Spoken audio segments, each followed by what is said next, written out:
The United Nations has reinstated an arms embargo and other sanctions on Iran over its nuclear program. It follows a process triggered by European powers that Tehran has warned will be met with a harsh response.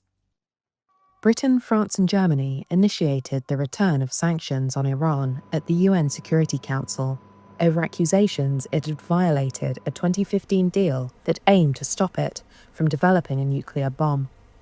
Iran denies seeking nuclear weapons. The end of the decade-long nuclear deal is likely to worsen tensions in the Middle East, just months after Israel and the US bombed Iranian nuclear sites. Russia has disputed the return of UN sanctions. Foreign Minister Sergei Lavrov told reporters at the UN that the move was illegal. The European powers had offered to delay the move conditionally, to allow for talks on a long-term deal.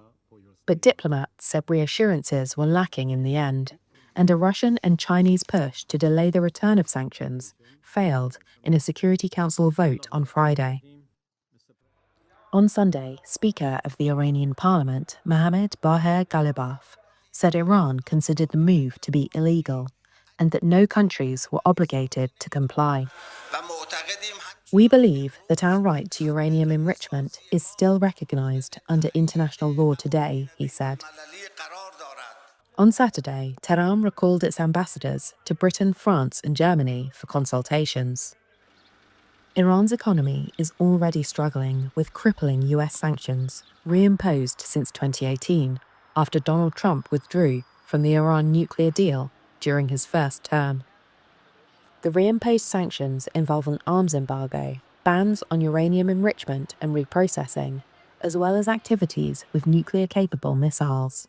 It also involves a global asset freeze, certain travel bans, and would hit the Iranian energy sector.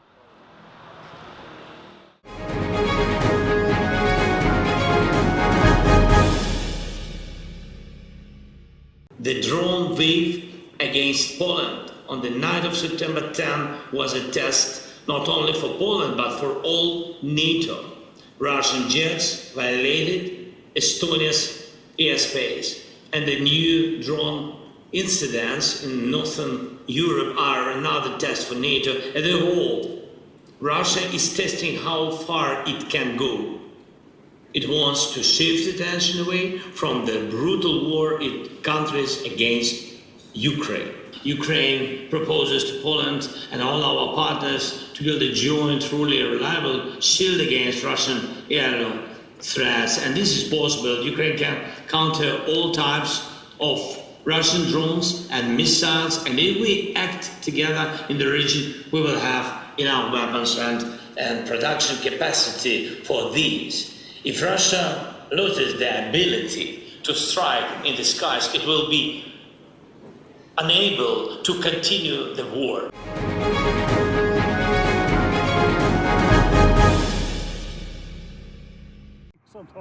Denmark is temporarily banning civilian drone flights after drones were spotted over several military facilities at the weekend, following earlier sightings that forced some Danish airports to halt operations. Eyewitness videos, verified by Reuters, show hovering lights near Aalborg Airport in central Denmark on Thursday. Used for commercial and military flights, the airport was temporarily shut down for a second night in a row over suspected drone activity, while Copenhagen Airport was closed for nearly 4 hours on Monday over a drone sortie. In a statement on Sunday, the Danish military said it had deployed several capacities in response to the sightings at bases, but declined to give further details. Denmark has called the drones part of a hybrid attack. It has stopped short of saying definitively who it believes is responsible. But Prime Minister Mette Frederiksen has suggested it could be Moscow, calling Russia the primary country that poses a threat to European security. The Kremlin denies blame. Under the ban, civilian drones will be barred from Danish airspace from Monday through Friday of the coming week.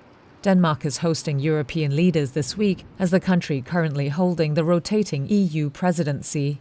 Its defense minister acknowledged the difficult security situation, saying in a statement following the ban that the country needed to help the armed forces and police to ensure security during the EU summit. a German air defense frigate arrived in Copenhagen on Sunday to assist with airspace surveillance during the high-profile events.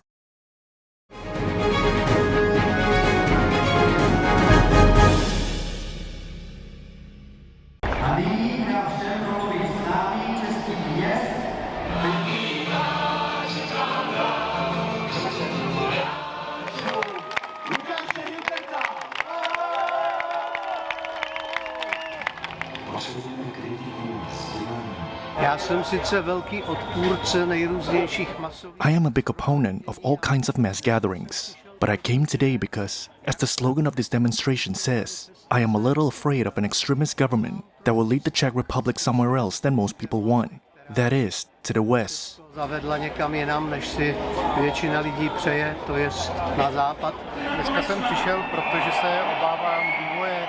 I came here today because I am concerned about the political situation in our country. It is similar to Slovakia and Hungary. The messages from politicians who are preparing to seize power are clear, and we need to stand up and show that we know our history and the value of democracy. We will fight for it.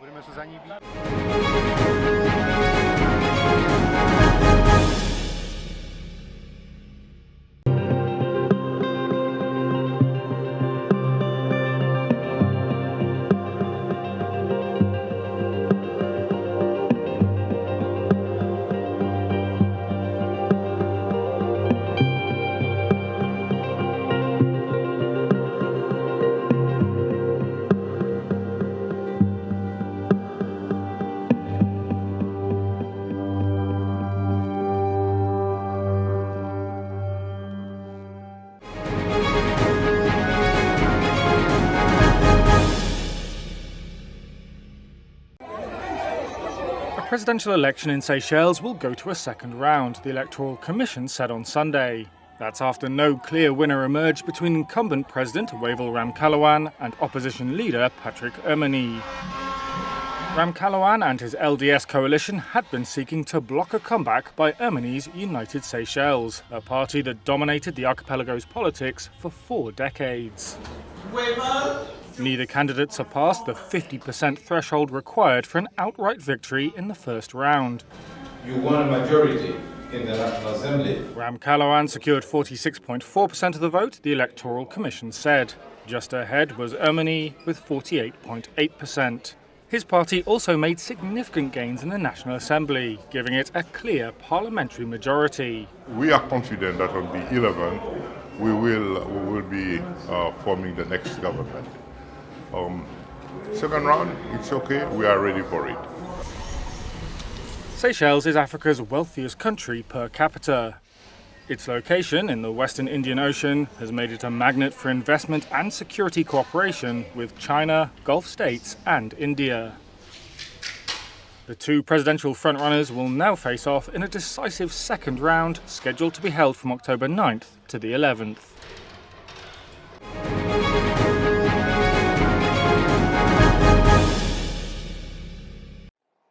Lufthansa will cut 4,000 administrative jobs by 2030 and set higher profitability targets. The German airline said on Monday that it's seeking to boost efficiency through digitalisation and automation. Shares in the company rose on the announcement, jumping 2% in early trade. Lufthansa has struggled to cut costs and pursue growth as it's faced labour challenges in recent years. It issued 2 profit warnings last year and dropped a target of reaching an operating margin of 8% that year. On Monday, the group said it had not abandoned that target, but it has now been pushed back to later in the decade. Lufthansa is pursuing an ambitious group-wide turnaround programme announced last year. It's looking to revive its core airline as it struggles to clamp down on rising costs that have raised concerns among analysts and investors. The job cuts will be made mainly in Germany and in consultation with social partners. The group plans to add more than 230 new aircraft by 2030 and deepen cooperation among its airlines to improve returns.